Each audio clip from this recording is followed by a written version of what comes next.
Hello friends, कैसे हैं आप सब लोग। उम्मीद करता हूं कि अच्छे ही होंगे। मैं आशीष पांडे स्वागत करता हूं आप सभी का आपके अपने यूट्यूब चैनल स्टडी विद आशु में।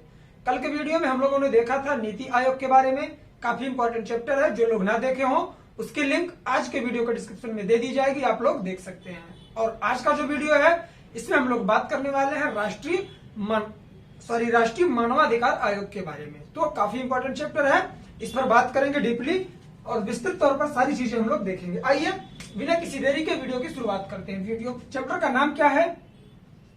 राष्ट्रीय मानवाधिकार आयोग। ठीक, इसके बारे में हम लोग आज बात करने वाले हैं। सबसे पहले ये देखेंगे हम लोग कि ये राष्ट्रीय मानवाधिकार है क्या।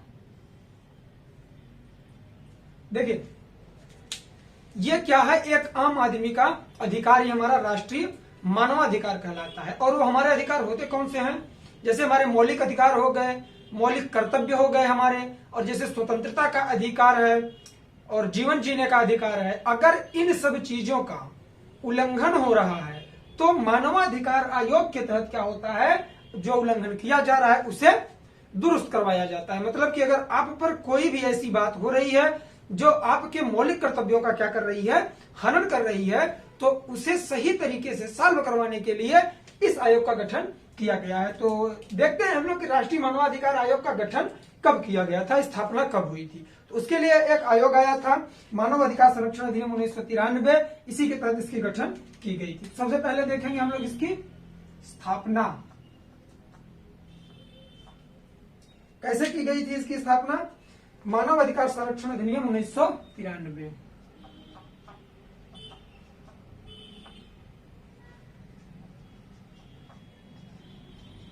मानव अधिकार संरक्षण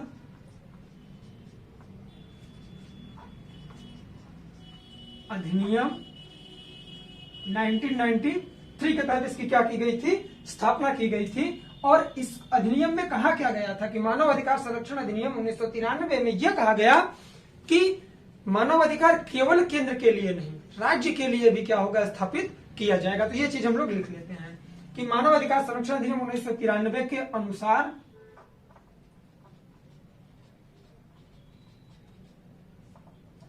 कहा गया कि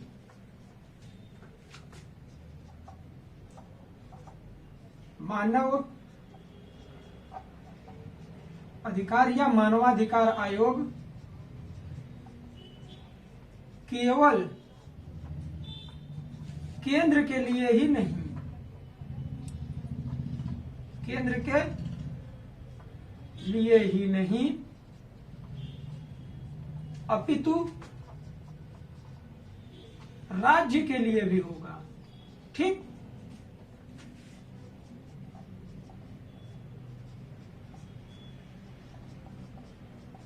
तो ये थी इसकी स्थापना से संबंधित बात। इंपॉर्टेंट फैक्ट क्या है इसमें?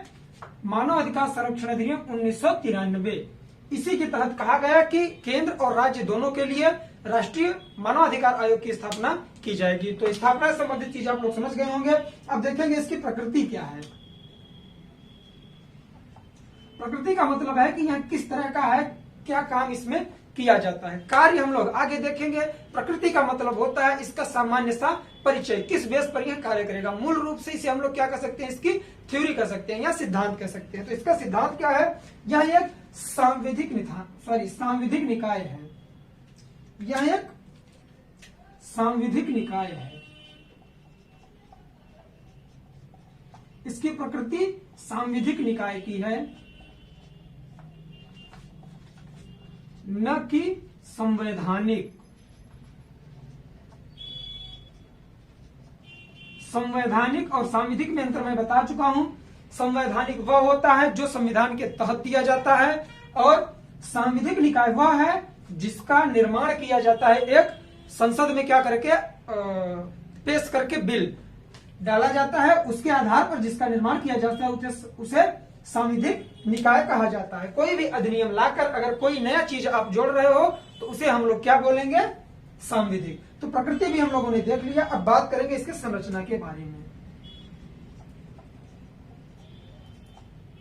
ठीक, राष्ट्रीय मानवाधिकार आयोग, देखिए संरचना का मतलब यह होता है, इसमें अध्यक्ष होगा, उपाध्यक्ष होगा, कितने मेंबर होंगे, उनकी नियुक्ति कौन करेगा, कार्यकाल कितना होगा और उनकी वेतन और सैलरी कितनी होगी, वेतन और भत्ता। उसके बाद इसके उद्देश्यों के बारे में भी देखेंगे। तो इंपॉर्टेंट फैक्ट यह बनता है कि जो इसमें अध्यक्ष होता है वो सिर्फ एक अध्यक्ष होता है और 5 सदस्य होते हैं। एक अध्यक्ष और 5 सदस्य होते हैं। और उनके नियुक्ति के बारे में जो बात की गई है, अगर पहले हम लोग देखें तो जो अध्यक्ष होगा, तो अध्यक्ष हमारा जो सुप्रीम कोर्ट है, सुप्रीम कोर्ट का वर्तमान में जो न्यायाधीश है वो भी अध्यक्ष बनाया जा सकता है या फिर रिटायर मुख्य न्यायाधीश बनाया जा सकता है।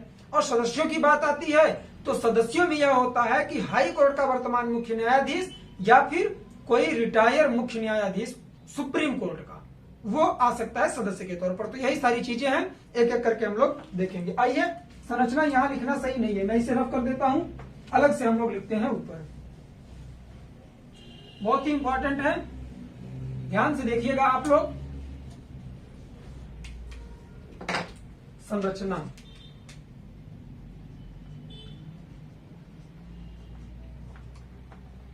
संरचना के तहत जो सबसे पहला है अध्यक्ष तथा सदस्य। अध्यक्ष की जो संख्या होगी वह कितनी होगी, 1। सदस्य हमारे होंगे 5 सदस्य, 5 सदस्य काम करेंगे। अब बात आती है कि अध्यक्ष कौन बनाया जा सकता है। तो इसे बनाने की जो योग्यता है,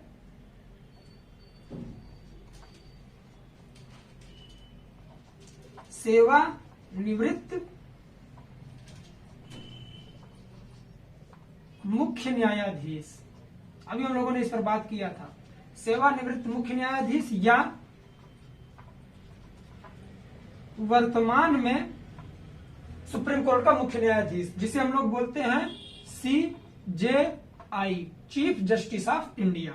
तो ये क्या हो गया हमारा, एक अध्यक्ष बनने के लिए योग्यता हो गई। राष्ट्रीय मानवाधिकार का जो अध्यक्ष बनाया जाएगा वह या तो सुप्रीम कोर्ट का क्या होगा, रिटायर्ड जज होगा या फिर वह वर्तमान में उस जज के पद पर कार्य कर रहा होगा। सदस्यों के लिए बात आती है तो सदस्य कौन होते हैं, सुप्रीम कोर्ट में कार्यरत या सेवानिवृत्त।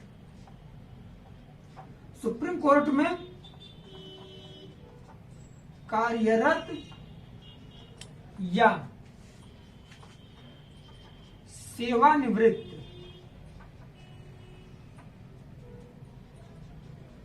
न्यायाधीश।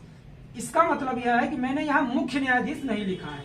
अगर आपको सदस्य बनना है राष्ट्रीय मानवाधिकार आयोग का, तो आपके पास वह योग्यता होनी चाहिए जो सुप्रीम कोर्ट के जज की होती है। जज का मतलब कि अन्य जज भी हो सकते हैं, अन्य न्यायाधीश भी हो सकते हैं। मुख्य न्यायाधीश होना आवश्यक नहीं है, मुख्य न्यायाधीश होना आवश्यक है अध्यक्ष पद के लिए। तो सेवानिवृत्त न्यायाधीश या कार्यरत न्यायाधीश या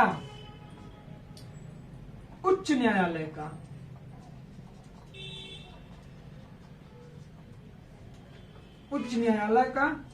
मुख्य न्यायाधीश, मुख्य न्यायाधीश। तो यह सदस्य और अध्यक्ष की योग्यता के बारे में बात की गई कि कौन इसके अध्यक्ष या सदस्य बनाए जाते हैं। अब हम लोग बात करेंगे कि एक अन्य पद होता है, अन्य सदस्य जो होते हैं। तो जो अन्य सदस्य आएंगे उनके लिए क्या कंपलसरी है कि वे मानवाधिकार के बारे में सही तरीके से जानकार हों या विशेषज्ञ हों। तो वो लोग इस पद पर आ सकते हैं। क्या लिखेंगे हम लोग, मानवाधिकार से संबंधित जानकारी हो इन्हें, मानवाधिकार से संबंधित जानकार व्यक्ति या फिर कौन हो सकता है कि मानवाधिकार का कार्यानुभव हो, मानवाधिकार का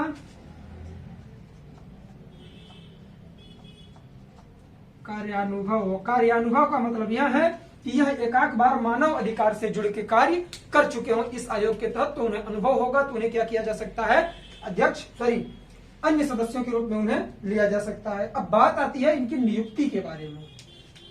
तो नियुक्ति कौन करता है, राष्ट्रपति महोदय करते हैं। कैसे करते हैं हम लोग देखेंगे, ठीक है।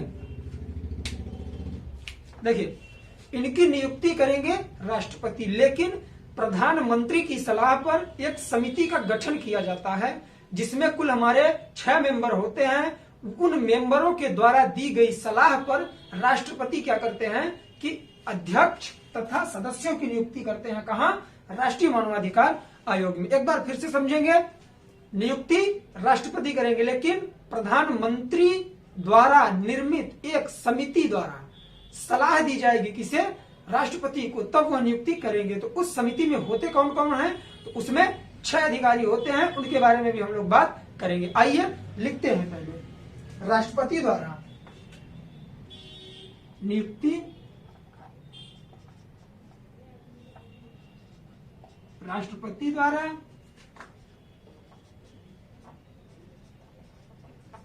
प्रधानमंत्री के नेतृत्व में, प्रधानमंत्री के नेतृत्व में गठित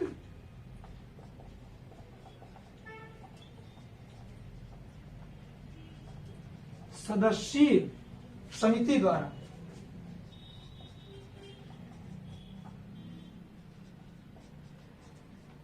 गठित 6 सदस्यीय, ठीक, ये यहां आप लोग लिख लीजिएगा, 6 सदस्यीय समिति द्वारा।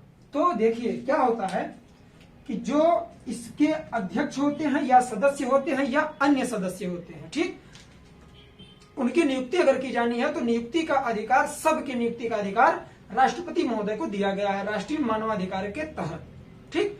नियुक्ति राष्ट्रपति करेंगे, लेकिन प्रधानमंत्री के नेतृत्व में गठित एक समिति की सलाह पर करेंगे।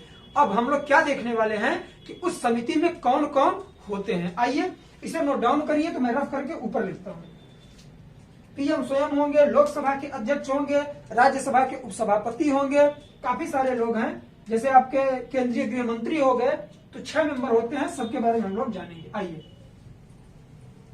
इजी है, सही तरीके से इसे पढ़िए आप लोग और चीजों को याद करने की कोशिश किया करिए वीडियो के साथ ही, वरना बाद में चीजें नहीं याद हो पाती हैं। आइए,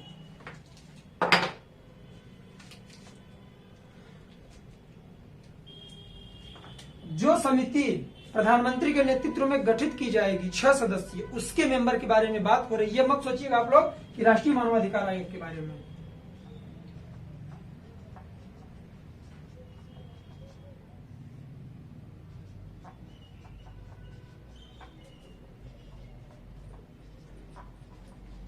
ठीक, 6 सदस्यीय समिति के सदस्य। यह कौन सी समिति है, प्रधानमंत्री द्वारा गठित समिति है ये, ठीक। तो इसमें जो 6 मेंबर होंगे वो कौन कौन से होंगे, यही हम लोग देखने वाले हैं, ठीक। आइए, सबसे पहले हम देखेंगे कौन है हमारे प्रधानमंत्री। प्रधानमंत्री महोदय इसके क्या होंगे, एक सदस्य होंगे। दूसरा,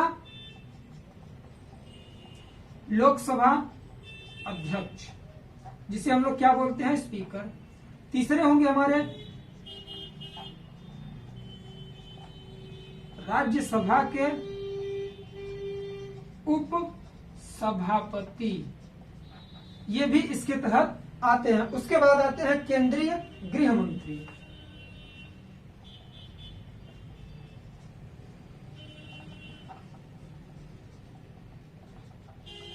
उसके बाद आते हैं हमारे संसद के दोनों सदनों के क्या, विपक्ष के नेता, दोनों सदनों के विपक्ष के नेता, वो भी इसमें आते हैं।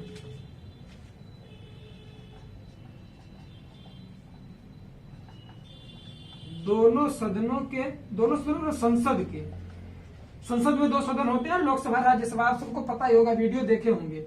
दोनों सदनों के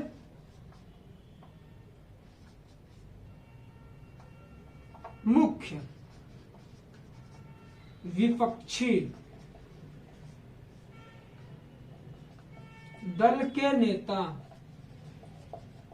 ठीक, ये इंपॉर्टेंट है यहाँ के दोनों सदनों के मुख्य विपक्षी दल के नेता की। आप लोग जानते हैं कि संसद हो चाहे आपका क्या हो विधानमंडल हो, दोनों जगह विपक्ष के नेता जरूर होते हैं, जो क्या करते हैं कि जो सत्ता पक्ष है उसके अगेंस्ट चीजें बोलते हैं या कमियों को सुधरवाने की कोशिश करते हैं, जो भी हो, बट एक विपक्ष के नेता जरूर होते हैं। लोकसभा में भी राज्यसभा में भी होते हैं। ठीक, उन्हें एक तरह से कैबिनेट दर्जे का दर्जा दिया जाता है, कैबिनेट स्तर का। ठीक है, तो ये सारी चीजें थी। अभी मैंने दोनों यहाँ लिख दिया, इसलिए छठवां नहीं लिखेंगे।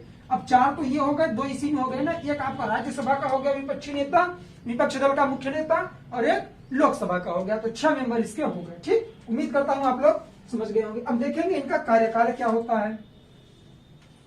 किनका कार्यकाल? जो मानवाधिकार के हैं, इन सबका कार्यकाल नहीं, इनका तो पद चुनाव के साथ ही खत्म होता है और होता है नया कार्यकाल इनका।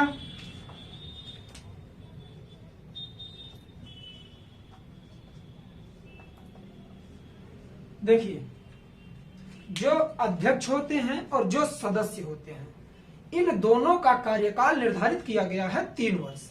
ये मैक्सिमम 3 ईयर तक अपने पद पर रह सकते हैं, उसके बाद ये हटा दिए जाएंगे। या फिर एक कंडीशन और दी गई है कि अगर ये 3 वर्ष तक पद पर हैं तो ठीक है, वरना अगर इनकी उम्र 70 साल हो जाती है, 70 ईयर, तब भी ये पद से हटा दिए जाएंगे। एग्जाम्पल के तौर पे हम लोग समझेंगे। कोई व्यक्ति है जिसकी एज कितनी है, 72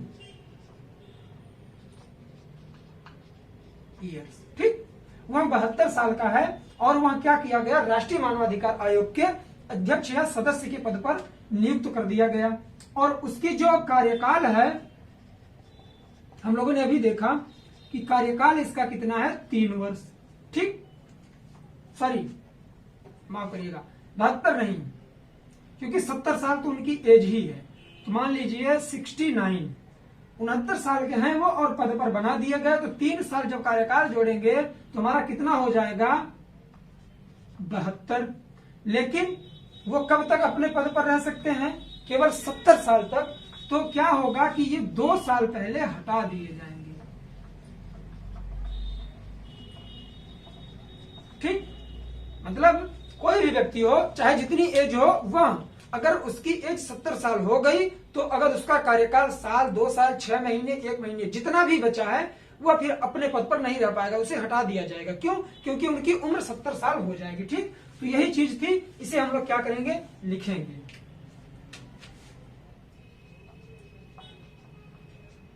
सदस्य तथा अध्यक्ष दोनों का जो कार्यकाल है वह क्या है, 3 वर्ष अथवा 70 वर्ष उम्र। इन दोनों में जो पहले हो जाए, इनका कार्यकाल क्या होगा, समाप्त कर दिया जाएगा। अब बात आती है कि जब ये पद से हटाए गए या इनका कार्यकाल चला गया तो इन्हें फिर से नियुक्त किया जा सकता है। तो बिल्कुल इनकी पुनर्नियुक्ति की जा सकती है।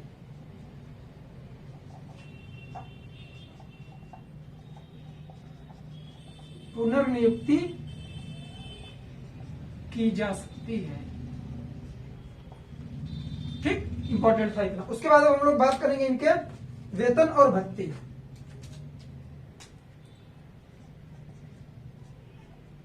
वेतन और भत्ते, वेतन और भत्ते इनके कहां होते हैं, केंद्र सरकार द्वारा निर्धारित किए जाते हैं हर वर्ष। कोई फिक्स नहीं है, केंद्र सरकार क्या करता है, निर्धारित करता है। केंद्र सरकार द्वारा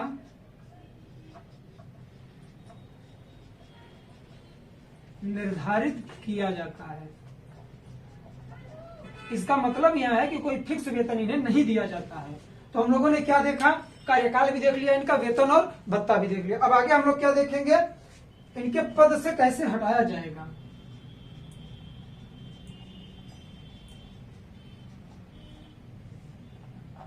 पद से हटाना, पद से हटाने का मतलब यह है कि इनका कार्यकाल पूरा ना होने पर भी इन्हें पद से हटाया जा सकता है। यह शक्ति किसे प्रदान की गई है? राष्ट्रपति को। और वह इन्हें पद से कैसे हटा पाएंगे? अगर यह दुराचार करते हैं, ठीक, या फिर क्या करते हैं, अपने पद का निर्वहन नहीं कर पाते हैं, तो इन्हें पद से राष्ट्रपति महोदय हटा देंगे।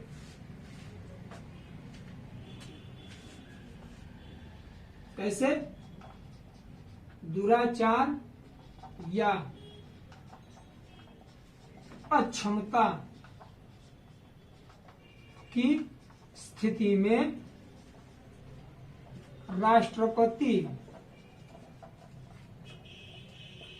इन्हें पद से हटा सकते हैं। ठीक, तो ये इंपॉर्टेंट फैक्ट था पद से हटाने से संबंधित। ठीक, आइए बात करते हैं। और ये जो बात हो रही है सारी, इसमें ऐसा नहीं है कि सदस्य के लिए कुछ अलग प्रावधान किया गया है और अध्यक्ष के लिए कुछ अलग। सदस्य और अध्यक्ष दोनों के लिए वही प्रावधान किया गया है। जैसे वो पद से हटाए जाएंगे वैसे ये भी हटाए जाएंगे। जैसे नियुक्ति उनकी होगी, जो वेतन भत्ता उनका होगा वही सदस्य का भी होगा। तो इसमें कंफ्यूज मत होइएगा आप लोग। यहाँ मैंने पहले लिख दिया है अध्यक्ष प्लस सदस्य, मतलब कि सब दो के दोनों लोगों के साथ वही बर्ताव किया जाएगा जो अध्यक्ष के साथ होगा। ठीक, तो उम्मीद करता हूं ये चीज आप लोगों की समझ में आ गई होगी। आइए अब हम लोग धीरे धीरे आगे बढ़ते हैं। इसके उद्देश्य के बारे में देखते हैं कि इसका उद्देश्य क्या क्या है या कार्य। सबसे पहले देखेंगे कार्य।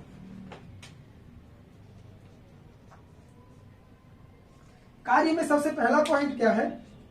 मानवाधिकार के उल्लंघन की जांच करना। अगर मानवाधिकार का उल्लंघन, जैसे ऐसे सिंपल वे में समझिए, कोई भी व्यक्ति है वह क्या करता है कि वह केस डालता है कहां? कोर्ट में, कि मेरे मानवाधिकार का क्या हो रहा है? उल्लंघन हो रहा है। तो मानवाधिकार आयोग क्या करेगा? सबसे पहले जांच करेगा कि मानवाधिकार के तहत जो जो चीजें आती हैं उसी का हनन हो रहा है इनके साथ कि नहीं। अगर वो हो रहा है तो वह सुनवाई होगी, अन्यथा वहां से बर्खास्त कर दिया जाएगा। तो यह कार्य किसका है? जांच करना आपके मानवाधिकार आयोग का यह कार्य है कि वह जांच करे कि यह क्या नहीं है, मानवाधिकार के उल्लंघन की जांच कर सकता है वो, कि यह मानवाधिकार से संबंधित चीजें हैं या नहीं। आइए पहला पॉइंट लिखते हैं, मानवाधिकार के उल्लंघन की जांच करना।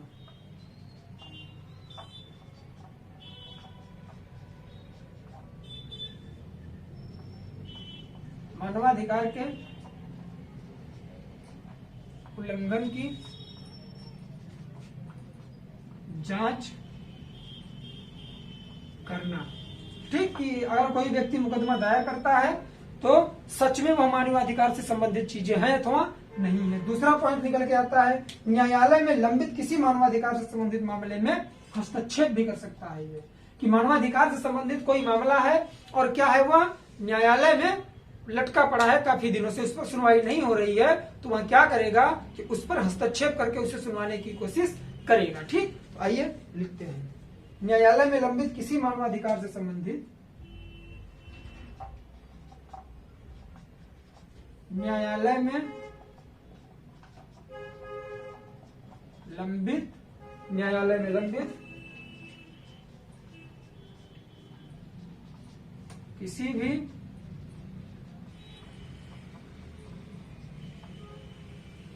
भी मानवाधिकार से संबंधित कार्यवाही में हस्तक्षेप करना। मानवाधिकार से संबंधित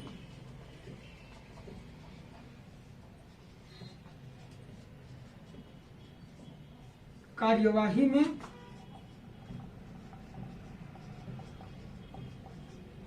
हस्तक्षेप करना, मतलब कि कोई भी ऐसा मामला है जो मानवाधिकार से संबंधित है और वह कोर्ट में क्या है, लंबित पड़ा है, काफी समय से उस पर कार्यवाही नहीं हो रही है, निर्णय नहीं आ रहा है, तो यह मानवाधिकार आयोग क्या कर सकता है कि उसे टैकल कर सकता है, खुद ही जाके कोर्ट में क्या करेगा कि उसमें हस्तक्षेप कर सकता है। ठीक, या अगर मानवाधिकार के संबंध में कोई बातें हो रही हैं और गलत हो रही हैं तो यह कोर्ट को हिदायत भी दे सकता है, इसलिए भी यह हस्तक्षेप कर सकता है। मतलब कोई भी बात हो अगर मानवाधिकार से संबंधित है तो वह उसमें हस्तक्षेप कर देगा, वो चाहे सुप्रीम कोर्ट में हो चाहे हाई कोर्ट में हो। ठीक, अब बात करेंगे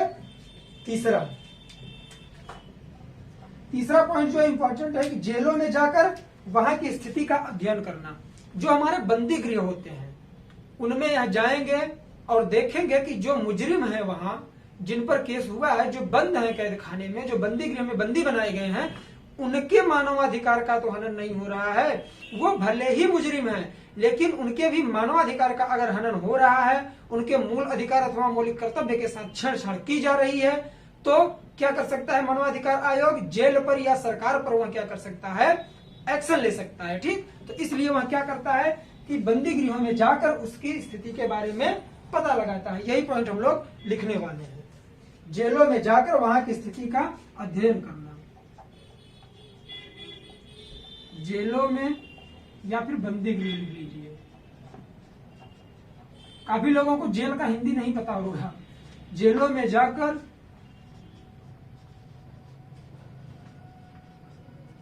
वहां की स्थिति का पता लगाना। ठीक, तो यह क्या हो गया? मानवाधिकार का कार्य हो गया। उसके बाद एक कार्य आता है मानवाधिकार उल्लंघन करने वाले मामलों की समीक्षा करना।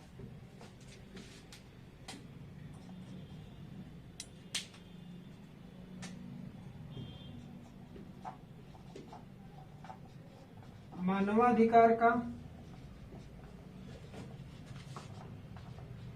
उल्लंघन करने वाले मामलों या फिर कारणों की समीक्षा करना।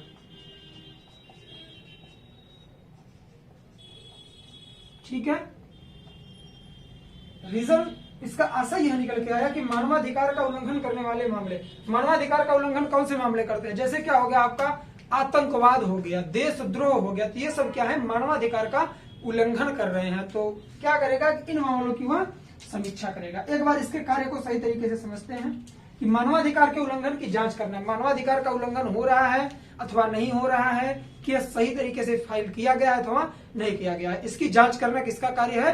राष्ट्रीय मानवाधिकार आयोग का। उसके बाद आता है न्यायालय में लंबित किसी भी मानवाधिकार से संबंधित कार्यवाही में हस्तक्षेप करना, कि ऐसा मामला जो मानवाधिकार से संबंधित है और किसी भी न्यायालय में, चाहे वो उच्च न्यायालय चाहे सर्वोच्च न्यायालय में लंबित पड़ा है, तो उसमें यह हस्तक्षेप करके उस पर सुनवाई करवा सकता है। फिर उसके बाद बात आती है कि जेलों में जाकर वहां की स्थिति का पता लगाना। यह जेलों में भी जा सकता है, मतलब इसके जो सदस्य होंगे, जो मेंबर होंगे, वह बंदी गृह में जाकर बंदियों के बारे में भी क्या कर सकते हैं? पता कर सकते हैं, जो वहां बंदी बनाए गए हैं अपने। ठीक है, मतलब जो मुजरिम हैं उनके बारे में भी जानने की ये लोग क्या करते हैं? उत्सुकता रखते हैं और उनकी भी कोशिश करते हैं कि उनके मानवाधिकार का हनन ना हो सके। ठीक, ये पॉइंट हो गया। बात आती है मानवाधिकार का उल्लंघन करने वाले मामले। अभी हम लोगों ने जाना कि मानवाधिकार का उल्लंघन करने वाले मामले कौन से होते हैं। जैसे आपका क्या हो गया? किसी की क्या हो गई? दुर्मम हत्या हो गई। फिर या फिर होता है कोई भी जुर्म करना, या डकैती, चोरी, ये सारी चीजें, आतंकवाद, ये सब किसके तहत आती है? मानवाधिकार के तहत आती है। तो इन मामलों का क्या करना? समीक्षा करना अथवा जांच करना। तो उम्मीद करता हूं कि कार्य से संबंधित सारी चीजें आप लोगों के समझ में आ गई होंगी। अब बात करेंगे कार्यप्रणाली। कार्यप्रणाली का मतलब यह है कि इसका मुख्यालय कहाँ है, यह कैसे कार्य करता है, यही सारी चीजें हैं।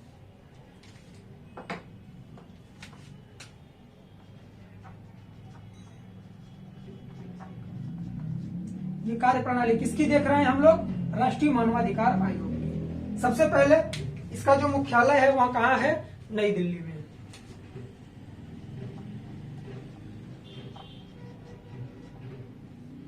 मुख्यालय जानेंगे हम लोग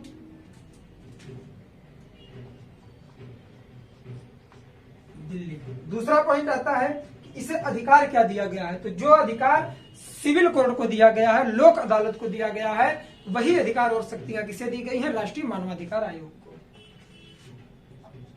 कौन सा? सिविल न्यायालय। जैसे सिविल न्यायालय हिंदी में लोक अदालत कहते हैं। सिविल न्यायालय संबंधी या सिविल न्यायालय जैसे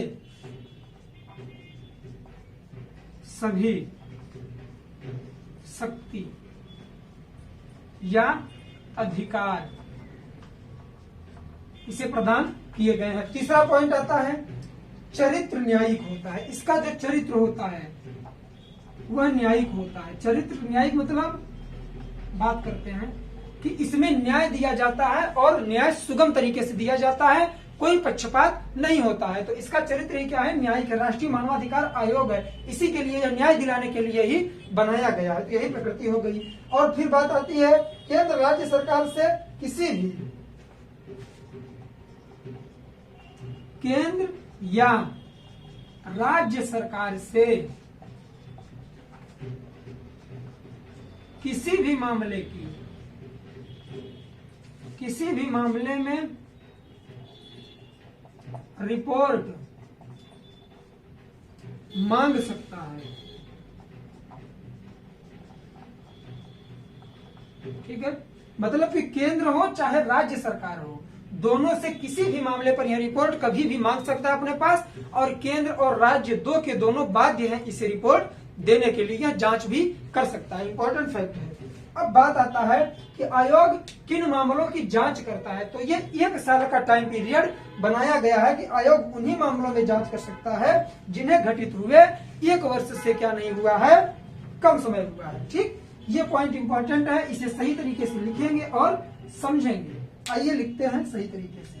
आयोग उन्हीं मामलों में जांच कर सकता है, आयोग उन्हीं मामलों में जांच कर सकता है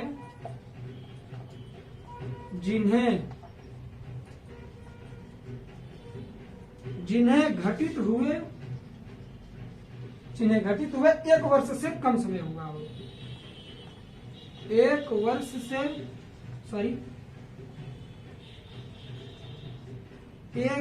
से कम समय हुआ हो।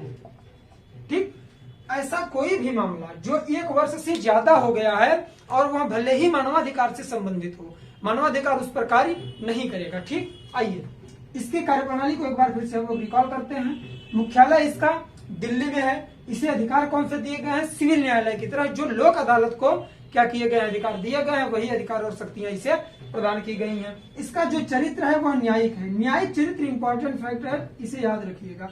क्यों? क्योंकि जो राष्ट्रीय मानवाधिकार आयोग है, यह डायरेक्ट क्वेश्चन पूछ लिया जा सकता है कि किस लिए बनाया जाता है, तो यह न्याय के लिए बनाया जाता है। तो चरित्र का मतलब ये होता है कि इसका कैरेक्टर क्या है, यह क्या रोल अदा करने वाला है, तो यह न्यायिक रोल अदा करता है। ठीक, मतलब यह न्याय दिलाता है, जजमेंट। उसके बाद बात आती है केंद्र या राज्य सरकार से किसी भी मामले में रिपोर्ट मांग सकता है। इसे पूरा अधिकार है कि कोई भी मामला जो केंद्र सरकार या राज्य सरकार के तहत चल रहा है या कोई भी कार्य है, तो उसकी रिपोर्ट यह अपने पास मांग सकता है कभी भी, और केंद्र और राज्य दोनों देने के लिए बाध्य है। ठीक, उम्मीद है समझ गए होंगे आप लोग। बात आती है लास्ट वाली कि आयोग क्या करता है कि उन्हीं मामलों में जांच कर सकता है। जांच की शक्ति इसे दी गई है, याद रखिएगा आप लोग, जांच की शक्ति दी गई है, बट उन्हीं मामलों की जांच की शक्ति दी गई है जिन्हें घटित हुए सिर्फ 1 साल हुआ है। अगर 1 साल से ज्यादा हो गया है कोई भी मामला, भले वह मानवाधिकार आयोग से संबंधित हो, लेकिन उस पर यह जांच या कमिट कुछ नहीं कर सकता, कमेंटमेंट नहीं कर सकता। क्यों? क्योंकि 1 साल इसका टाइम पीरियड दिया गया है। तो आज की वीडियो में बस इतना ही। उम्मीद करता हूं वीडियो अच्छा लगा होगा। अगर वीडियो अच्छा लगे दोस्तों में शेयर करिए, नए हो चैनल को सब्सक्राइब करिए और बेल आइकन जरूर प्रेस कर दीजिए, जिससे कोई भी वीडियो आए उसकी नोटिफिकेशन सबसे पहले आपको मिले। तो अब इजाजत दीजिए, मिलते हैं नेक्स्ट वीडियो में। तब तक के लिए जय हिंद, जय भारत, बाय बाय। आप लोग अपना ख्याल रखिए।